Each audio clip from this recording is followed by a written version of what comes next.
Hello and welcome back to another quick maths tutorial.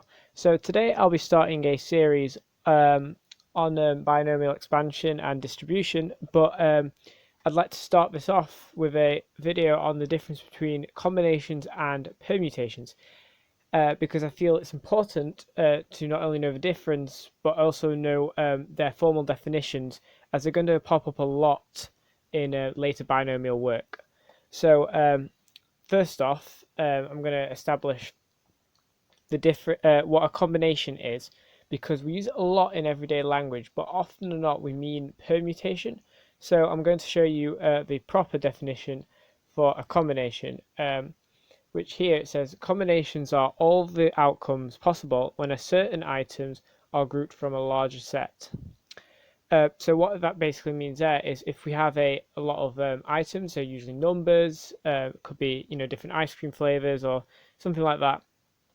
A combination is when we take some of those and put them into a group which is not as big as the whole amount. So you could have a menu full of ice cream flavors, and you could pick an ice cream that has 2 out of the 5 flavors.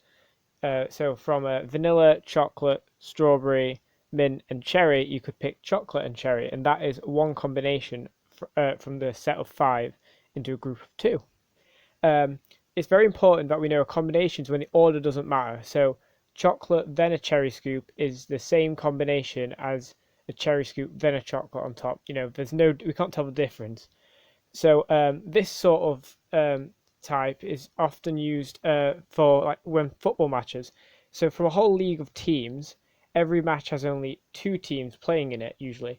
And the teams, it doesn't matter the order of which teams playing which, because the same 2 teams are playing each other in that match. So it doesn't matter the order in the group, because it's just 2 teams play. So that's a good example of a combination. And so I'm going to show you what the definition of permutations are. So it's a little bit different. So here I have that permutations are when order does not matter, as I've said before. So they're essentially the same as combinations, apart from that respect. So a combination of 4 items has 24 permutations. So let's say you've had 4 numbers. Like I've got this at the bottom of the card here. We can see a good example is like a lock you might have on your shed in the back garden, or a computer password. Let's say that only takes numbers. So usually you're allowed to pick numbers from 0 to 9, so out of 10. So from a set of 10, you can, let's say you could pick 4 here. And one combination out of a set of 10 is the numbers 1, 2, 3, 4. And you see, but the thing is, the same combination is 4, 2, 3, 1, because I've just swapped the order about, and that shouldn't affect the combination. But it's a different permutation because the order has changed. And as you can see, 4, 2, 3, 1 is the correct, permutation to unlock the lock. But 1, 2, 3, 4 wouldn't work, even though it's the same combination of numbers. But it's a different permutation, and locks take 1 permutation. And from a group of 4 items, one combination of 4, there's 24 different ways I could order those numbers differently. So as you can see, there's a lot more permutations than combinations. So finally, it's usually good to be able to calculate the number of combinations a set has for a certain amount in a group.